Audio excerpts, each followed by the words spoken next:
Neste vídeo vamos falar acerca dos ângulos e principalmente relacionar então os ângulos que nós temos no mecanismo com as velocidades angulares dos respectivos corpos. A primeira coisa que é muito importante referir acerca dos ângulos é que estes vão ser sempre definidos do espaço fixo para o corpo e nunca ao contrário, ou seja, do corpo para o espaço fixo, ou seja, nós definimos o θ assim, mas não o podemos definir assim, desta maneira, ok? Isto estaria completamente errado. A mesma coisa que, imagina, nós podíamos definir aqui o ângulo oposto, se quiséssemos definir teria que ser, ou seja, a partir do espaço fixo, neste caso o referencial, até ao corpo e nunca de maneira geral, se nós temos um movimento relativo, podemos considerar o movimento relativo absoluto 2,0 e eu para definir o ângulo vai ter que ser do referencial que nós sabemos que nesse movimento consideramos fixo para o outro. Repara que se eu tivesse, por exemplo, o 2,1, eu considero fixo o 1, então o ângulo, que se eu quisesse definir aqui o ângulo para a velocidade angular do movimento 2,1, tinha que ser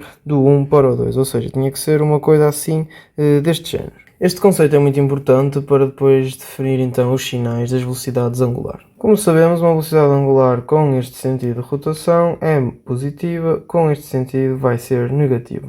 O ângulo θ, eu sei que esta barra está então a rodar nesta direção e vou então arbitrar meio que uma função para este θ em função do tempo, vou dizer que é π quartos de t, ou seja, por exemplo, para t igual a 2 segundos, a barra estaria aqui nesta posição, que seria θ igual a π meios. Como sabemos, se eu quiser saber a velocidade angular, eu tenho que fazer então que θ, vou ter que derivar θ em função do tempo, ou seja, a velocidade angular neste caso vai ser igual a π quartos. Quando eu digo que a velocidade angular é positiva, estou a dizer que tem sentido positivo na direção considerada. Aqui é a mesma coisa, só que para negativa. Podemos ver aqui neste exemplo, se o valor da nossa velocidade angular, como vimos, vai ser igual a π quartos. Se eu sei que o ômega 0 é igual a 0,0 θ ponto, faz sentido, então temos uma velocidade angular com sentido positivo. Aqui na velocidade angular da 0, vamos primeiro dizer que ela vai ser 0,0 beta ponto, seguindo então o mesmo raciocínio. Para quem viu os outros vídeos sobre este exercício da biel-manivela, sabe que isto vai ser então a relação entre o ângulo θ e o ângulo beta, ok? Porque o nosso único parâmetro é o livre, vai ser o θ, porque o beta vai estar em função do mesmo. Nós derivamos e chegamos então aqui a beta ponto. Resolvemos em ordem a beta ponto e chegamos aqui a esta expressão. Repara, sendo então θ ponto positivo, e nós consideramos o que estes valores também vão estar a ser positivos, né? Ou seja, o sinal vai se cancelar mutuamente.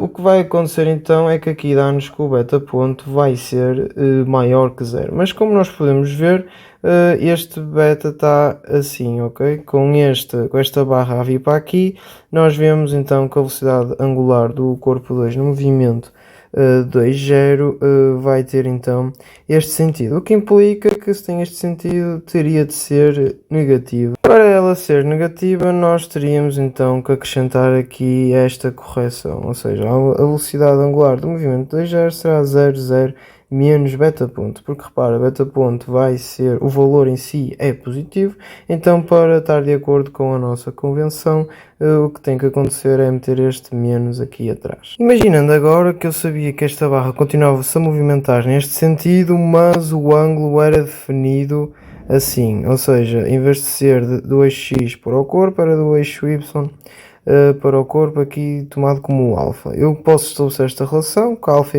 ia ser igual a π meios menos θ. Eu queria resultar que alfa ponto ia ser igual a menos θ ponto, ou seja, se isto é θ ponto, nós teríamos então que meter que na velocidade angular seria então aqui desta maneira. E repara, faz sentido, porquê? Porque eu sei que se ele continua-se a movimentar assim, desta maneira, apesar de nós estarmos a definir o ângulo daqui para ali, mas ele continua-se a movimentar desta maneira, isto é como, se ele se movimenta desta maneira, é como se, apesar do ângulo estar definido daqui para aqui, ele está a decrescer o ângulo, e nós podemos ver isso através desta expressão, ok? Porque vemos que alfa é igual a isto, né? Substituindo então por θ, e vemos que à medida que o tempo cresce, o ângulo alfa vai diminuindo.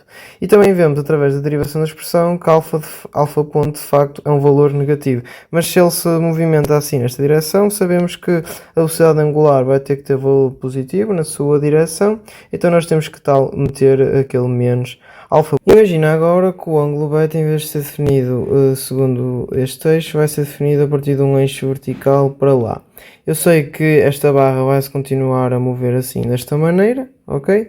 E o que vai acontecer é que eu sei que o corpo 2, se a barra do corpo 1 se move assim, a barra do corpo 2 vai se mover assim na mesma. Ou seja, se ele se move assim, sabemos que a velocidade angular do corpo 2 vai ter que ser então maior que zero. Esta é a nova relação para este novo ângulo beta definido desta maneira. Derivamos e repara que agora o beta ponto toma então um valor negativo. Se eu sei que a velocidade a velocidade angular neste caso é negativa, então basta substituir aqui por 0,0 beta ponto. Vamos agora trocar o sentido para o qual o corpo 1 roda, ok? Ou seja, ele vai rodar assim neste sentido, neste momento. E o que vai acontecer é que este θ, se nós virmos, ele está a ser definido a partir daqui, este θ está a crescer. Ou seja, nós podemos continuar com esta expressão para o θ em função do tempo. Repara, se nós derivarmos, vamos ficar outra vez que θ ponto é igual a π quartos. Mas repara, agora a nossa velocidade angular no eixo z já vai ser então negativa. Porquê? Porque como vimos, se estiver a rodar com este sentido, ela vai ter de ser negativa. Então o que nós vamos ter que fazer é meter aqui esta correção de menos θ ponto. Quanto à velocidade angular do movimento 2,0, repara aqui que é esta nova expressão que relaciona os ângulos, derivamos e obtemos que beta ponto vai ser positivo. Repara que o que vai acontecer é que se isto roda nesta direção, este aqui vai rodar assim nesta direção, que se nós formos a ver é então a velocidade angular positiva, daí deixarmos apenas então beta ponto. Nós podemos generalizar esta conversa toda para ser um modo sistemático e nunca nos enganarmos. Então a regra é, quando o ângulo está definido e nós vemos que ele cresce, então num sentido indireto, neste caso nós vamos meter menos essa variação do ângulo. Quando ele está no sentido direto, nós vamos meter então, neste caso, beta ponto. Isto é válido para qualquer que fosse o sentido. Imagina que este θ está definido desta maneira, mas nós tínhamos alguma coisa no enunciado que nos dizia que isto ia rodar assim. Repara que se o θ estava definido desta maneira, isto também aqui ia ser, por exemplo, desta maneira, menos π quartos de t.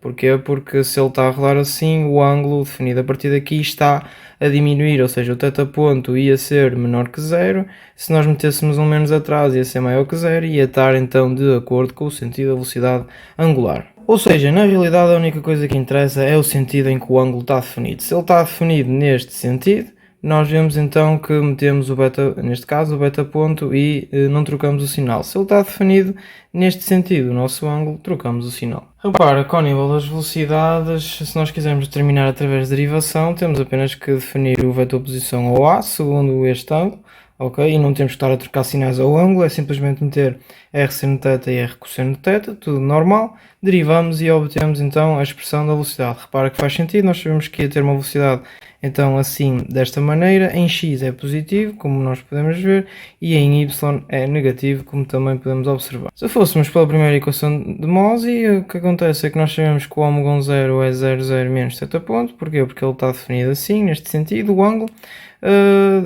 Fazemos produto vetorial com o vetor OA e chegamos então à mesma expressão que se fôssemos através do método de derivação. É tudo no vídeo de hoje, espero que tenham aprendido mais alguma coisa e até à próxima aula.